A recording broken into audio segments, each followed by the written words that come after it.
You're listening to the Bungocast. I'm your host, Bungo Man. Currently, it is 81 degrees with a wind chill of 80. I'm joined today by JT Alexander. JT, how are you? I'm doing good, man. How are you? Great. So the reason I wanted to bring you on to the show today was to talk about homeschooling. My understanding is that you homeschool your children and you have pretty strong opinions about schooling in general, in particular homeschooling. I'm curious, the first thing I wanted to ask is why should you homeschool your children? I think I can describe myself as possibly the country's biggest advocate for abolition of the public school system. So that is an accurate summary to say that I'm pro homeschooling. There's a mountain of reasons. Every conversation, we could talk for hours, and every 20-30 minutes we're going to stumble upon another reason why the public school system sucks and you should homeschool your kids instead. It's such a massive question that it's almost a challenge to find where to begin. Well, I guess let's start with what was the first thing that made you realize that public schools are not so good? What was I'm sure there was probably a lot of little things over the years, but what was the moment where the light bulb went off and you were like, ooh, I don't want to do this to my kids? Well, I went to public school. I'm a product of that system, so I'd say that definitely was part of it. So I was a teen parent. I had my first child. I was still very young, really. And at the time, I knew I hated the public school system and I hated having grown up in it, but I didn't really consider it for my daughter at that point yet, because I was still kind of at the presumption of homeschool kids are kind of weird. They don't socialize enough. I was still kind of buying into that line of thinking. But ultimately what caused us to really pull the trigger on it was, when my daughter was about 3 or 4, I was trying to make her learn how to read, and she was being stubborn and lazy and just refusing to try. And I hate that character trait. So I said, we're going to sit here until you read Are You My Mother completely by yourself. And we did that. And we sat there for 3-4 hours for her to read the entirety of a book by herself. And from that moment, she has been a very voracious reader. And so by first grade, she did end up going to public school for kindergarten and first grade. But by first grade, she was reading The Hobbit while in class they're reading Dr. Seuss one word at a time. And I just found that to be an unacceptable level of holding her back. So my wife and I talked about it for a long time, and we talked about the fact that we hated public school, that we knew it was miserable to go to as a kid, that it, frankly, as far as just the knowledge of the teachers, there's only a select number of subjects that I would say the teacher probably can teach better than I can. I'm thinking chemistry, advanced mathematics, that kind of thing. Sure, they definitely outmatch me there. But when it comes to history, the English language, simple math, the fact I'm not spending 30 minutes of an hour-long class telling kids to shut up and sit down automatically makes me a more effective teacher. So that was kind of the decision point. That was back in 2017 or so we made that decision. And so we've had a number of years to really reflect and think about this and look at the differences. And yeah, now there's just a massive laundry list of reasons I find this superior. So do you do most of the homeschool? Do you do most of the homeschooling for your daughter, or is it kind of a combination of you and your wife, and how did you make that decision, as far as who handles what? My wife does most of it, and that's because she's the one who's home more. Because we became adults during the kind of the peak of the recession and everything just being expensive as hell. When it came time for my daughter to start going to daycare and stuff, the cost of it was more than my wife could make, or effectively so. She'd be working a job basically just to pay for daycare. And we were like, why why would we do that when you can just spend time with the kids? So my wife has never really worked the whole time we've been married, like a couple of times, not for very long. So she's the one who does most of the teaching, and then I kind of come in to pinch hit for like some heavy hitting subjects. Like I do all of the social studies because that's like my specialty is social studies. My approach to helping out with the other subjects is more of a kind of unschooling thing, where I'm not sitting down with my daughter teaching her, literature and art and history. She will learn. Sorry, I should have said art and language history to be specific. General history, we absolutely are sitting down. But yeah, so she's really big into art. She's a big reader. I want her to learn the history of the arts because I think it's fascinating and informative and helps you understand a lot of what's going on with the art fields that you're interested in.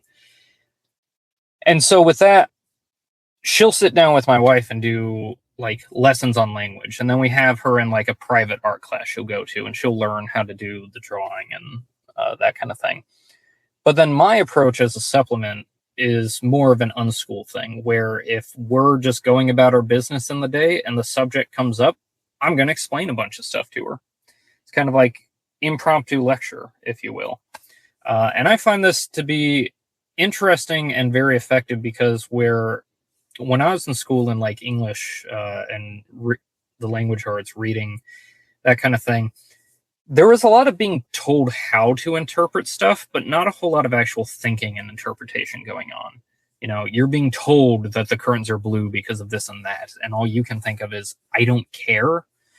Like nobody finds that kind of storytelling interesting when you are being told bit by bit what everything means. But if my daughter reads all of Charles Dickens and then we're going about our day and something reminds her of it, that opens up a discussion for us to talk about what is Dickens talking about here. What's the lesson from Oliver Twist that applies to this thing we're encountering in the world today, that kind of thing. And I find that has been very effective for my daughter. She's out here like, she's making ancient Greek philosophy and Chinese history jokes that like nobody gets but me around her, and I find it hilarious because she's already like nerding out at the internet autist level while also just being like a normal person. And so I think that's a very positive result. So do you find that having your kid in being homeschooled, so do you find that having your kid being homeschooled, that it forces you as a parent to be a little more creative around how you teach them things? Because I think, any good parent is going to be teaching their children, at various points in their life. But when your kids are in public school, you kind of outsource a lot of that. So you found that like you've had to put more thought into some of what you were just describing, like maybe not necessarily planning out that, you're going to start talking about some aspect of history with your daughter, but just sort of kind of going through what you might do if the subject gets brought up, or I'm curious, what level of planning you have, when it comes to the more unschooling aspect of it. So when it comes to the formal lessons that my wife is giving, that's usually planned out. We will buy individual curriculum sometimes to, I want to say fill the day, but to give you material to work with that doesn't rely on you coming up with everything. And then we'll also come up with things, in addition to our own that we want to do. So say her reading lesson might be to, I don't know, read one piece of classic literature or something. And we'll decide, I want you to also read this other one.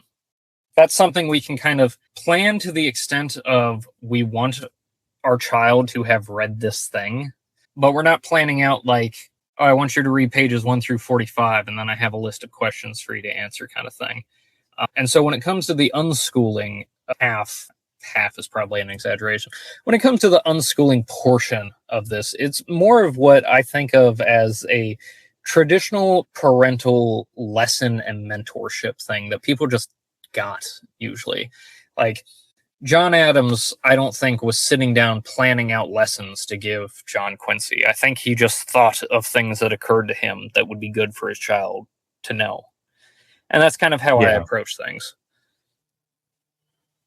Yeah, no, I like that. It's the way I kind of look at homeschooling is that obviously, schools in various forms have been around for, a long time in different cultures. But when you look at how people learn historically, it was mostly just by being around your parents and learning things from your parents. And there's something about that that I think is deeply ingrained in what it even means to be human. And I think, a lot of how we approach education now, and I like to draw a pretty clear distinction between education and schooling. I think it discourages that. And I think that's largely to our detriment.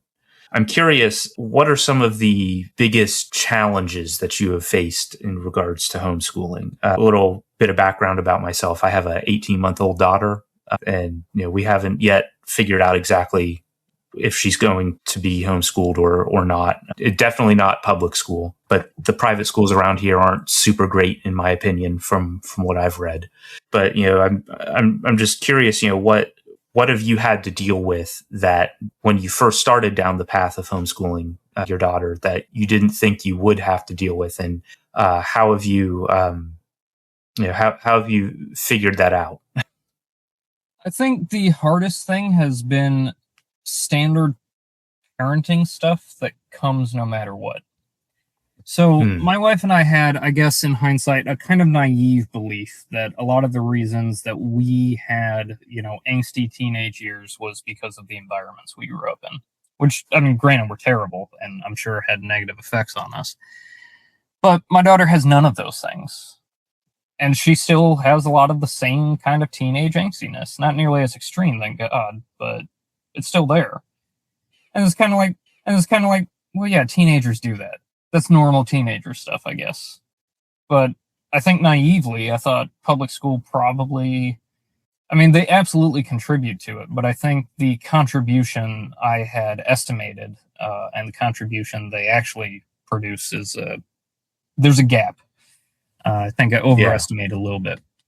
And so you get this, like, I notice with females in particular, you can have a lot of like daughter-mother like competition kind of thing. And I say competition, but it's not like my wife is engaging with it. It's like a child to mother thing. And I've seen other daughters do this, but like when your primary teacher is your mother and you have the natural teenage inclination to rebellion, that can be challenging. It can be very frustrating for a parent to like want to continue engaging with their child every day when they're being a pain in the butt. But I think that's pretty normal parenting. At this point, I kind of realize like that's just part of being teenagers. I do think the public school environment kind of fosters more rebellion against your parents because one, you're not around them very much. Two, they're not the primary teachers. And three, your primary influences are your peers who are people of the same age as you. And it's a situation of the blind leading the blind and thinking they're wise about it.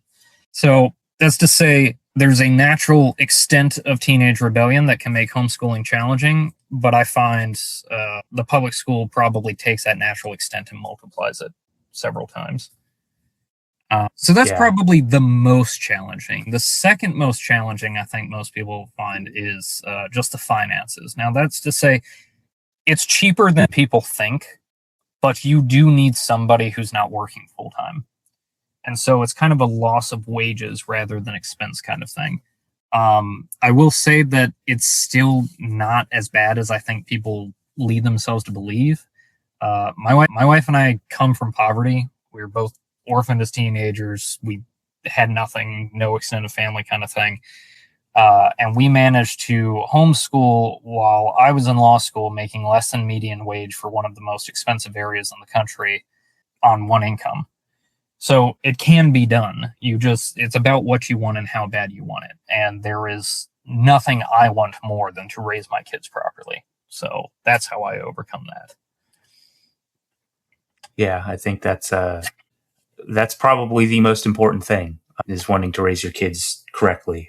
after becoming a father, that became almost immediately apparent to me, where I think, before that was sort of a more cerebral thing where you just like, okay, yeah, I guess that sounds like the correct answer. And that, but then like, as soon as you hold your kid, like you feel that in your gut, in a way that you definitely did not before.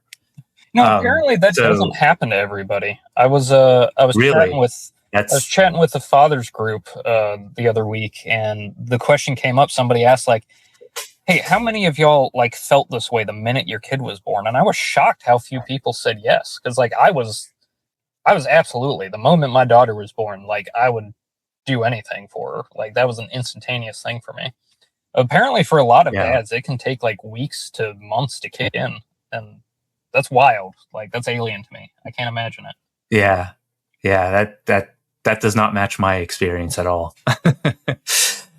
So kind of related, to the last question, is what are some things about homeschooling that people have a tendency to think will be difficult, but in your experience, aren't? I think the loss of income is definitely one of those things where I think, a lot of people kind of might be a little bit right about. But what are some of the things that, whenever you see, a Twitter thread of people arguing about the pros and cons of homeschooling, what are some of the things where you're just like, that's not actually a problem? The socialization thing, that has got to be the biggest myth by far. Because some people think homeschool kids are weird because they encounter weird people in life and then they find out that person's homeschooled. And it's a form of confirmation bias, I think, and a sort of survivorship bias, although probably a different form that has some name I don't know. So it's the plane with red dots. Yeah, it's you're gonna notice them because there's plenty of homeschool people out in the world that you don't know are homeschooled because you never asked. And you never asked because they weren't weird enough for you to think, oh, I should ask. Like it's a self-fulfilling theory because you've never taken contrary information. Socialization is very easy, and I think the reason you find those weird kids who are homeschooled is that, well, it's a selection thing about who is homeschooled. So prior to 2020, a lot of people who were homeschooled for religious reasons. Well, in America, the American Reformation has created a lot of crackpot religions, to be frank. And so you're going to end up with a lot of kids getting homeschooled by crackpots. That's not homeschooling that's the problem.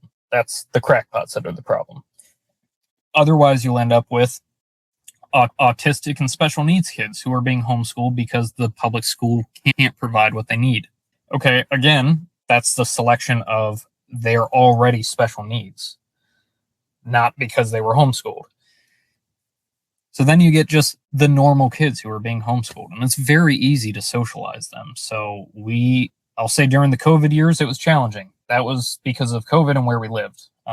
One, all of the lockdowns and stuff kind of made things difficult. Two, we lived in the mid-Atlantic region, which I have found is basically a death sentence for social life, like genuine social connection.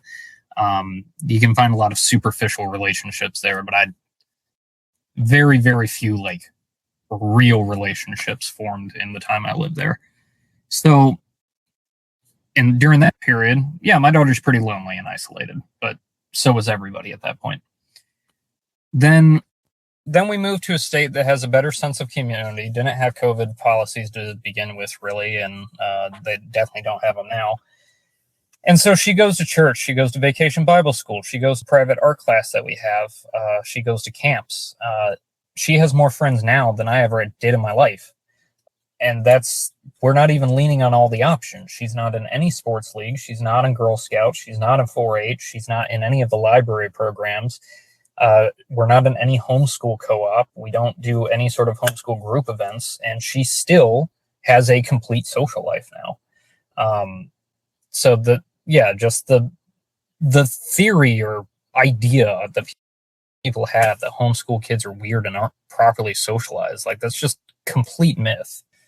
Yeah, I mean, I would say a lot of the a lot of the more normal people that I've met as an adult end up being homeschooled. And I think you're right that there was a lot more of a selection effect there pre-COVID, but I think even then, I think the way like public school causes people to be socialized is I don't think it's good. You know, No, it's you kind of horrible. hinted on, yeah, you hinted earlier on something that I think is one of the things that I find to be one of the bigger problems with with public schooling, and that's how most of your peers are plus or minus 6 months of your age. They're all within a 1 year band, and so you don't get a wide variety of people of different ages on a daily basis, except for authority figures who are, to be frank, of wildly different degrees of quality. I had some teachers in public school that were very good, and some that were very, very bad. And so, if that's like your idea of who adults are, I think it does kind of force you to lean very heavily on just this group of people who are all brought together largely against their will, who are all, at the same level of maturity, which, when you're talking about 11-year-olds or 12-year-olds is not very. And I think that reinforces a lot of pathologies that are the longer schooling, public schooling remains a thing, the more self-reinforcing that gets. One of the things I really wanted to discuss, which is you are a public school abolitionist. So I guess first off, can you tell everyone what that means? And I think I would like to start off with sort of what is your vision for the alternative there? Because there are quite a few young people and let's just focus on America.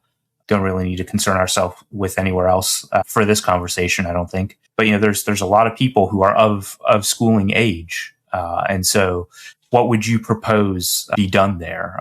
Because I think this is one of those things where what makes me somewhat hesitant to get totally on board with school abolition is just I don't know what replaces it, and that's maybe not a good reason, but it's I think a positive vision is ultimately necessary if you're going to replace something that's such a fundamental part of society. My state functions very heavily off of homeschool subsidization, private schools, charter schools, and correspondence schools. I believe, I don't know for sure, but I believe the statistic is only about half the students in my state actually go to public school. Well, do you mind if I ask what state, or if you don't want to reveal that, that's also fine. Well, yeah, it's kind of an open secret, I guess. So I live in Alaska. So, oh wow, yeah, up here we have the geographic necessity of public school cannot be the primary solution. And that's true for I can see that. a lot of places up in the north of the world. And my thinking is, if it works here, there's no reason it can't work anywhere else. We do it because of geography and climate, but you can do it without those things. It's not like this makes it possible, it just makes it necessary. So what I would like to see more of, like, my ideal world is basically take this situation and get rid of the public school element, where the government doesn't manage or run the schools at all. They can do they can still collect property taxes for education, and it's actually more efficient this way, because in my region you can get a check that helps pay for your homeschooling curriculum programs, and that's one of the ways we can do the private classes thing. And what it does is it takes the per capita per student funding and just redirects it directly towards the family. And the reason I know this is more efficient is because in the way the students receive money, I'm getting back the same amount that I would be paying in property taxes anyway. So that's a 1-to-1 ratio versus normally what happens is you're collecting much less money than you're actually spending per student in the public school system. So that's one financial aspect of why I think this is superior. The other is a lot of the pros of homeschooling are really just the pro of not being in public school. It is more of an issue that public school does so much harm that getting rid of it at this point, I think, is kind of a civilizational necessity. It is too fundamentally broken to actually reform in any meaningful way. So one is the kind of the factory system of the classroom. And a lot of people propose various like Montessori type solutions, like, oh, we can just reorient the classroom. Like that's not going to work, because the problem is you're still taking in 30 kids, all of the same age, into these classrooms where they're mostly having an influence on each other. And then you say, well, the solution then is better teacher to student ratios. Well, one, that's going to cost significantly more. And two, you got to keep in mind the quality of who is becoming teachers. Like, this isn't a thing that can be solved by spending more money, because you can pay teachers a very large amount of money. The problem is your primary applicant pool is going to be people who have some great desire to be around children or great desire to impart their beliefs onto others. So I love teaching. Why? Because I love teaching people how to view the world similar to how I do. Of course we do. That's what teaching is. I don't want that industry being filled by a bunch of women who went to public universities to be crammed full of the same information that made them think they should vote for Joe Biden.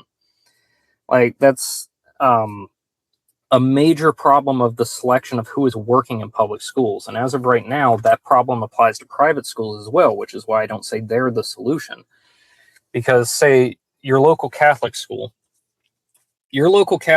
cannot, under current law, discriminate on the basis of religion and who they hire unless they fulfill a very specific function. Most teachers at Catholic schools do not fulfill that function. That is why you have Catholic schools that have a bunch of non-Catholic teachers, because they can't discriminate against them in hiring. And if they try to, one, they open themselves up to lawsuit, and two, they shrink the applicant pool, because educated Catholics don't want to go become teachers, by and large. That's just not what they're interested in doing. Now, obviously, there are going to be some. That's why we are able to have Catholic schools at all. But in the American system, even something as theoretically restrictive in selection of students and teachers as a Catholic religious school still is not nearly as selective in either of those places as you think they are. And so that's why private school is not really the solution.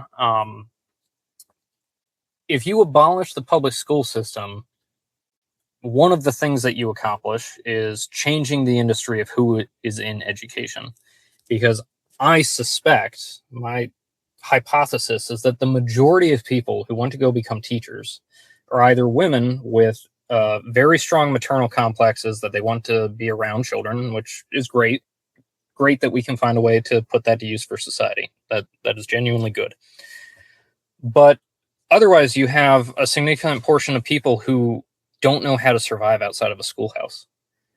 They go to high school, they spend their whole life in the public school system, they go to college, they go to university, and they go right back to teaching. They never set foot outside of school in their life.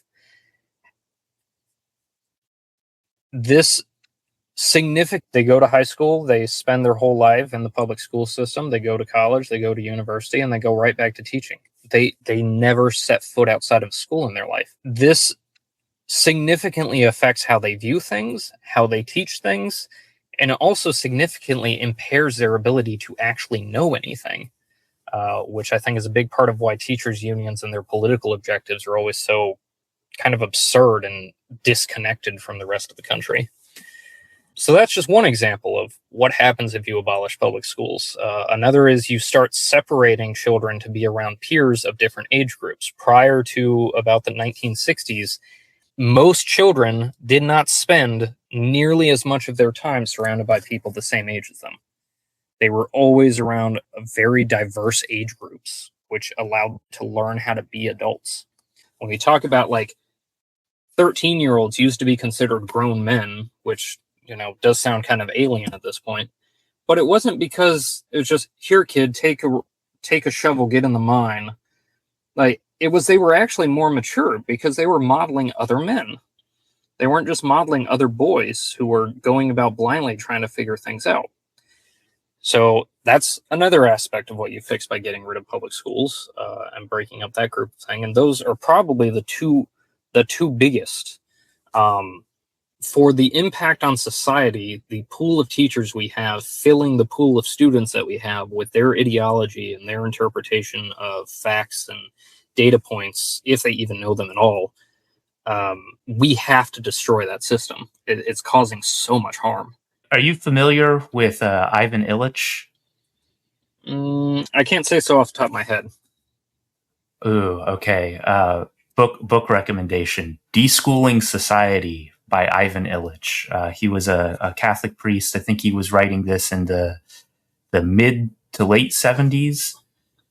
He touches kind of on your first point there. The thrust of the book is that schooling is ultimately detrimental to society, in part, because of who it selects for teachers. But I think related to that is something that I think once it's spelled out, it's really hard to unsee, and it's that schooling sort of exists to perpetuate itself, like as the belief in schooling, that like you can't be a functioning, well-educated adult unless you have gone through some kind of like formalized schooling, preferably one that's publicly run.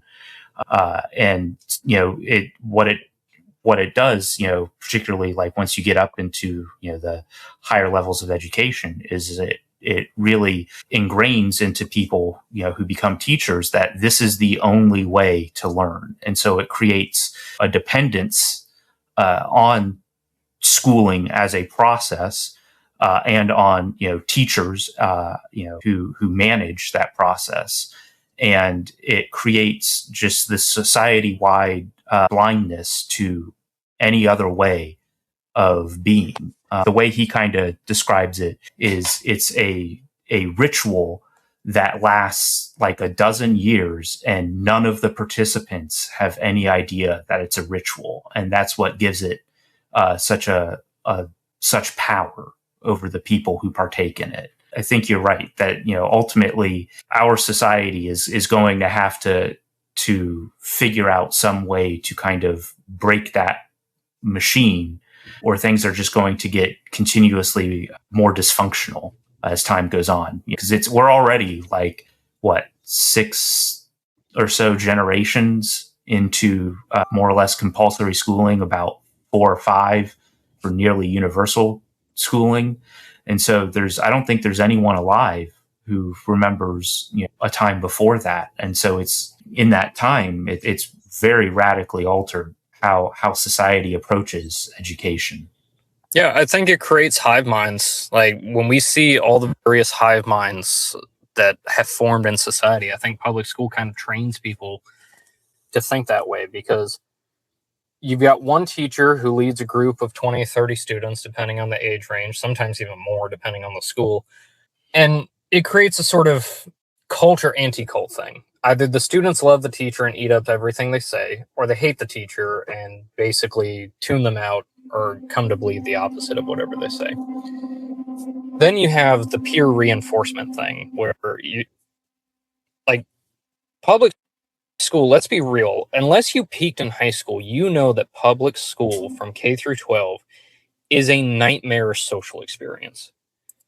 You're talking, even if you weren't specifically like bullied the entire time, you probably have at least one traumatic social experience from those years that would not have existed if you did not go to public school. Like, that is a universal experience. The only people I have found that can genuinely say that's not true are the kind of people who peaked in high school because they were captain of the football or cheerleading squad. Well, even a lot of those guys, still had those experiences. Yeah. Because it trains people to create a peer consensus, which is another way that school feminizes people.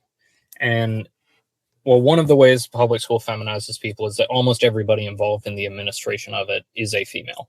I don't know it off the top of my head, but I know the male to female teacher ratio is extremely lopsided. And it gets even worse if you start looking into administrative support as well to the school. Oh yeah, at my high school, I think there were 2 male teachers out of however many dozens there were. And then the males you do have, because of the selection problem with teachers, those males don't tend to be of the highest quality.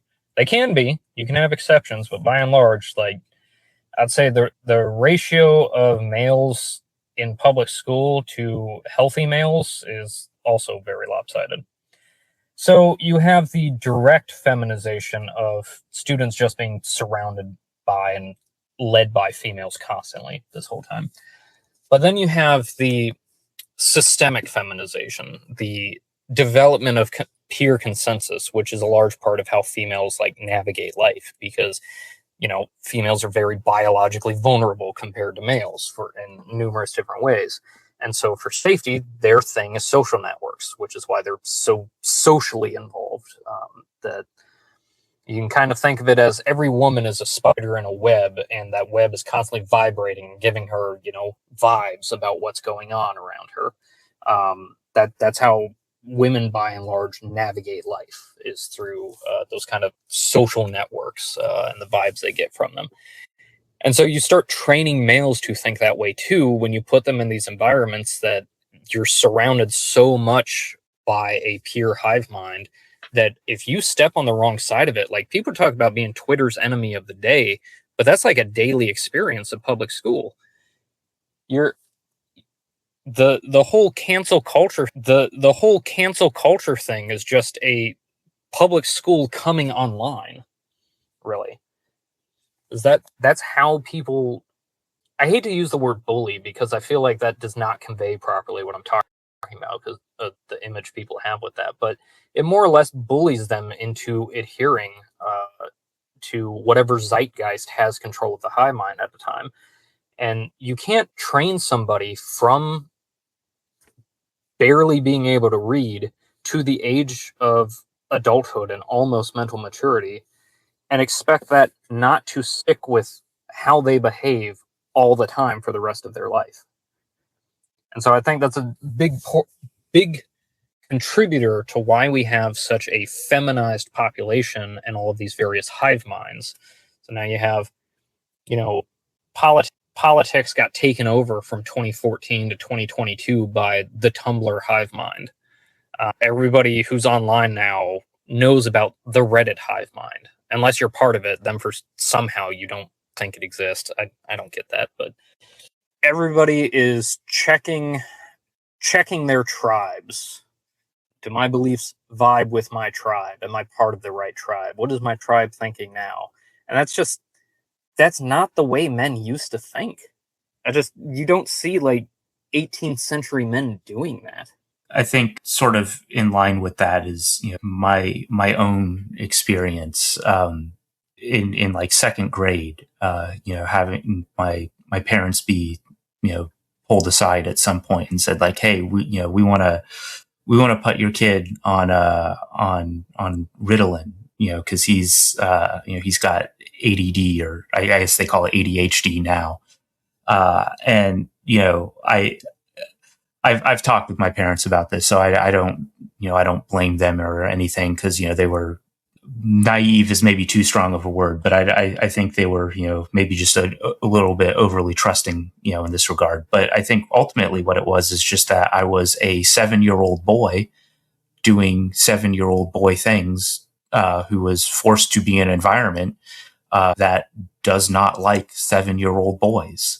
So you get kind of that, round peg in a square hole effect. And it's, I think when you have over a decade of that experience, it changes people at a very fundamental way, and in terms of how they relate to other people and how they conceive of themselves and how they form relationships and work with other people. It's in a lot of ways it's not healthy. I think if you look at like a graph of incidences of like suicidal ideation amongst teenagers, I don't think it's a coincidence that there's a lot more of that now than there used to be. And I think a large part of that was or is because of the kind of environment that we force kids to be in, that seeks to shave off the rough edges of their personality and make them be the kind of person who just sits in a chair for 7 or 8 hours a day and does repetitive tasks. I think it's there's a long litany of reasons why I think it's ultimately psychologically damaging, but you've definitely touched on some of the more fundamental ones. The school system really does hate boys, and not just in a conscious, like, we don't like boys being boys kind of way, but that the system is designed in a way incompatible with natural boy behavior. As you were saying, like, what gets diagnosed as ADD and ADHD is actually just typical normal boy behavior. Like, we're crazy, we explore, we break things, we smash things, we want to learn how stuff works. We are, like, biologically designed to be capable of great violence, and those muscles have to be exercised, and the way we exercise them is by destroying stuff outside, like trees and bushes and rocks and icicles. And we take things apart. We want to see how they work. We want to know if we can put them back together, because that's how we learn about the world. That's how we learn to make things, and that's just normal. You can't do that in a public school because it's disruptive and destructive, and you're breaking all the school stuff. You're distracting from the lesson because you're a little boy. You're not supposed to be out in a field frolicking around for 6 hours a day like we always were. You're supposed to sit down in the desk for 8 hours a day doing this paperwork that is on a subject that doesn't interest you at all, because it's not, like, a little boy doesn't give a damn about division, which maybe he needs to learn it, but you can find a way to teach him in an environment that actually works. Teach him to do it with his food. That's how you motivate a young boy. Don't do it forcing him to sit in a assembly line of alleged knowledge cramming. But then you also have just the co-ed thing in general. The co-ed environment. That's another aspect of the public school environment that just did not exist before, like, about 1960 or so. That boys and girls never spent this much time together. And this is, I think, a very regressive thing, that we have forced them to be so close to each other, especially with birth control added to the mix. But let's just take an environment in elementary school for a moment. You have these kids who are just kind of just learning to model social stuff. And I know from, like, having 2 kids reaching beyond the point of, like, self-actualization and personality development at this point, that, like, kids are still very much forming their personality in these young years. Like, that they are modeling what they see, trying things on for size, seeing what works for them. And when you put a bunch of boys and girls to do that together, they're going to start modeling each other. And so you end up with a lot of females adopting what they think masculine traits are, but they don't understand it properly because they're not actually built for it. And that's how we get the girl boss and the abrasive lady that nobody likes to work with. And then you have males kind of doing the same thing, that we start becoming more agreeable because that's what the females are like. And we start trying to avoid conflict because our female counterparts don't like conflict. We start changing how we play and how we talk to each other. And then you start getting to the age of maturity and pubescence, where we start developing tastes for each other. And you have boys that they don't understand what girls like. They just understand that they like girls and they want to be what the girl desires. Well, I want to be attractive. What is attractive? Well, femininity is attractive. So I'm going to become feminine because that's what's attractive. No, dummy. That's not what girls find attractive. That's what you find attractive. But you never learn that as a child because, one, nobody's teaching you that, and two, you're modeling the wrong things and interacting with the wrong people. If males were growing up modeling each other at various ages, they would naturally be developing into a more masculine entity, which females naturally find more attractive. And same thing in reverse. The females would be doing the same thing. I think a big portion of our Gen Z and Gen Alpha's dating crisis is this, that males and females are modeling what they find attractive, trying to pursue what they find attractive because they don't understand that it's the opposite.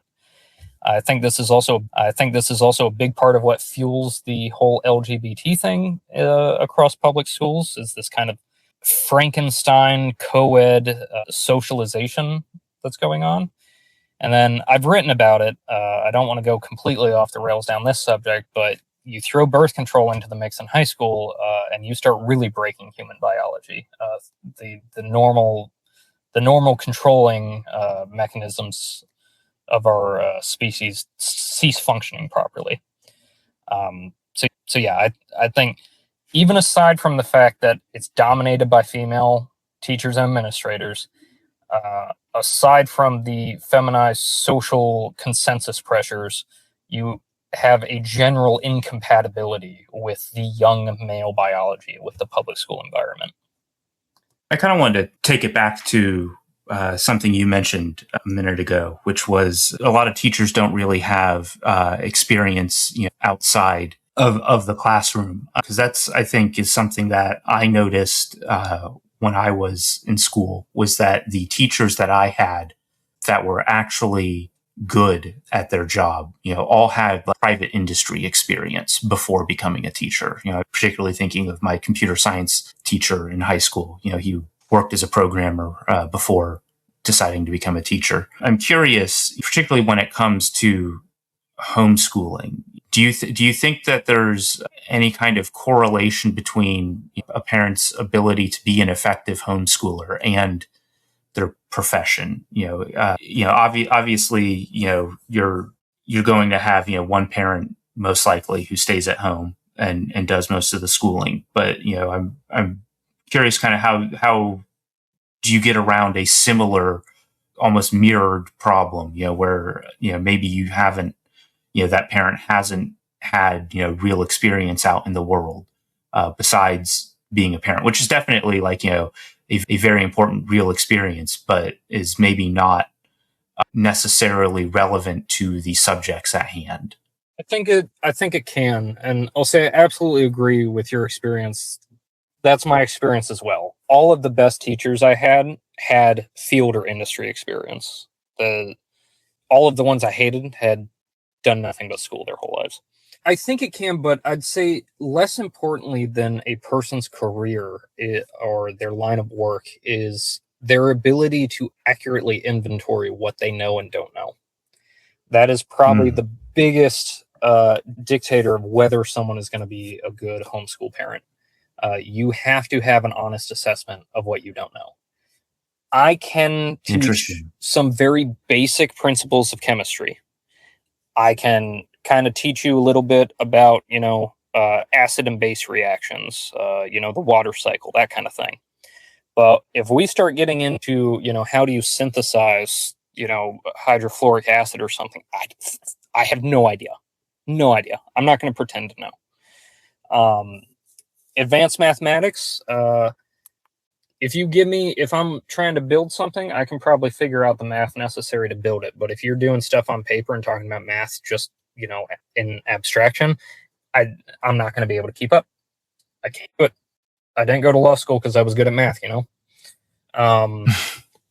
That's a thing you have to know. You have to know what you don't know. But you don't have to be absolutely brilliant at everything. My wife is a smart lady, so I don't want to carry the wrong message here. She's not an idiot.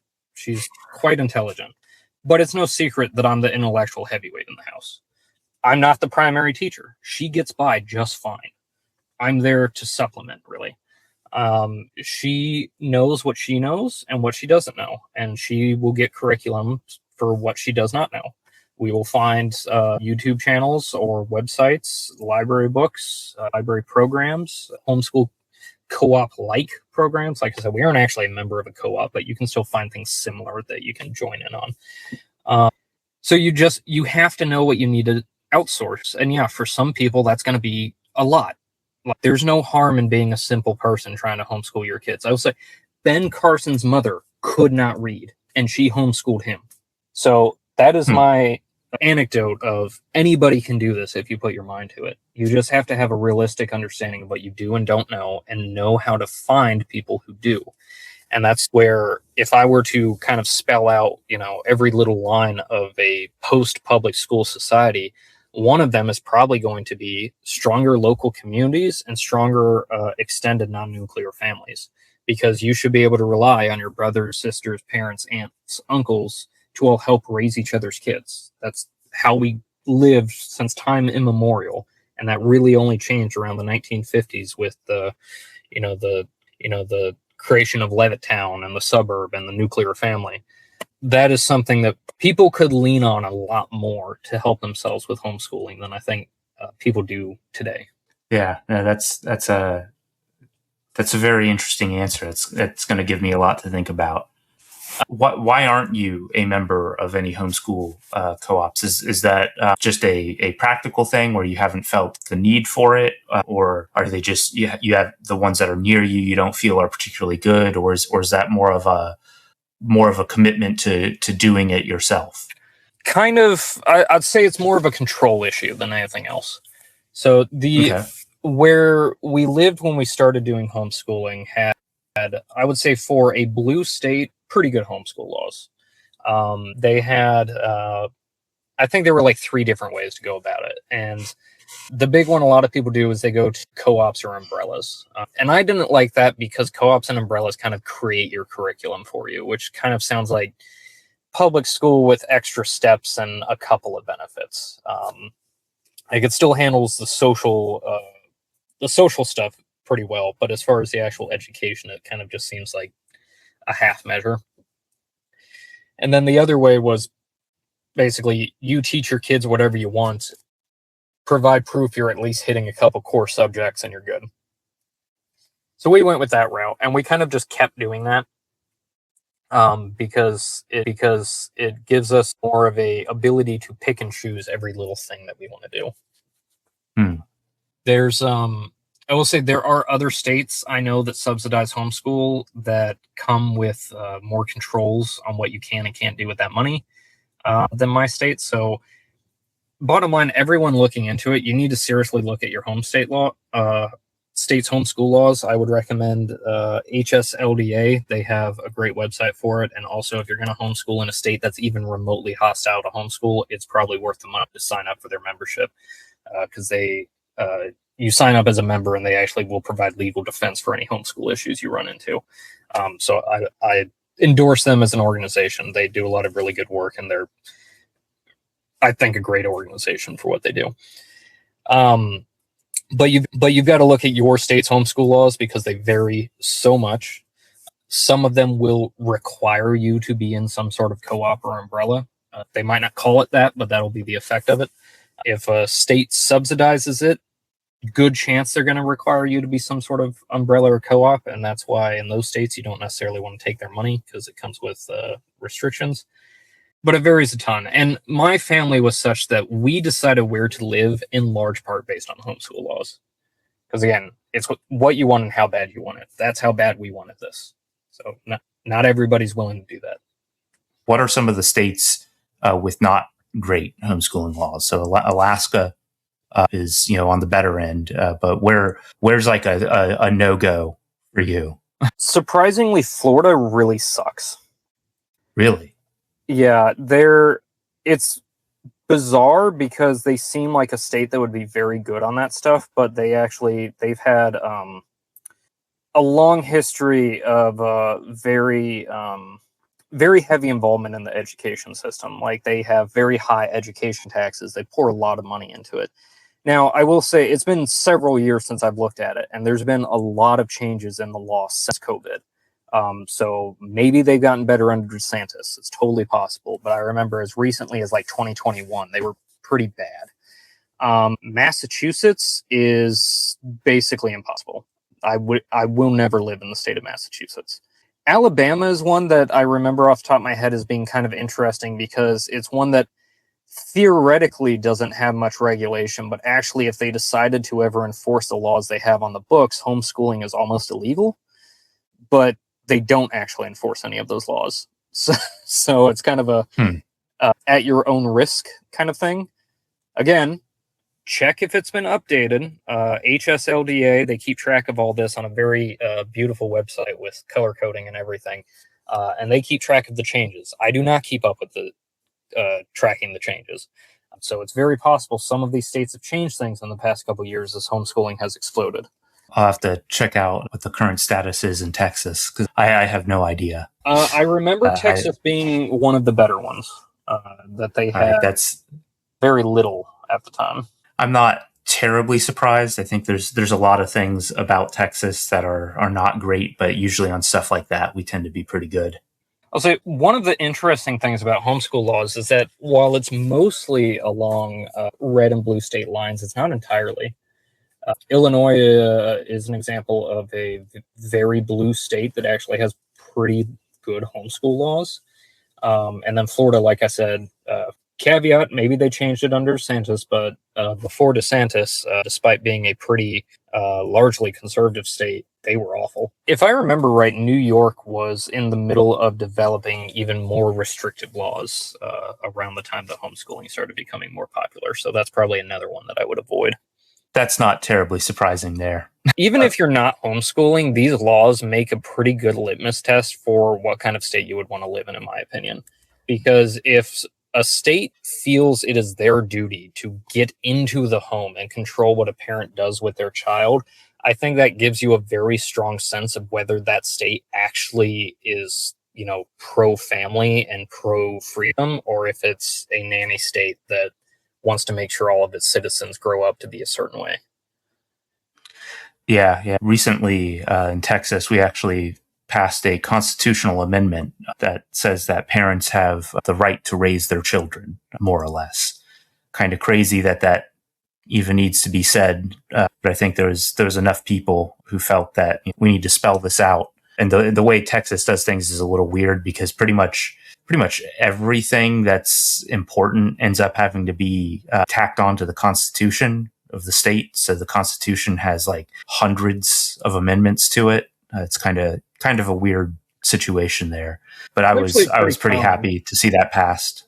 Oh, it is. Yeah. I know in our case, it has to do with like how, like the governor, something about the governor during Reconstruction, or I don't know. It's been a long time since I was in a public school and did Texas history. Yeah, it's, I think it is more common among the southern states because of Reconstruction and the whole readmission to the Union thing. But like Alabama, last I heard, it's been like 10 years since I checked, but they had their constitution was the longest governing document in the world, longer than the Constitution of India, because they had 900 amendments or something to that effect. Wow. Yeah, I don't think we're up to that many here. Well, we are a little bit over an hour here, which is right about where I like to get things. So I guess before we head off, is there anything you'd like to promote or anything you'd like to direct us to? Obviously, I will include in the show notes a link to what was the name of that organization again? HSLDA, Homeschool Legal Defense Association, I believe is what it stands for. All right. So if you just look up like Homeschool Legal Association, you'll probably find it. Otherwise, that acronym, you'll find it. Actually, if you just Google homeschool laws by state, it'll probably be the top result. Okay. Is there anything else that you'd like to promote or anything that you're doing that you want the listeners to be aware of?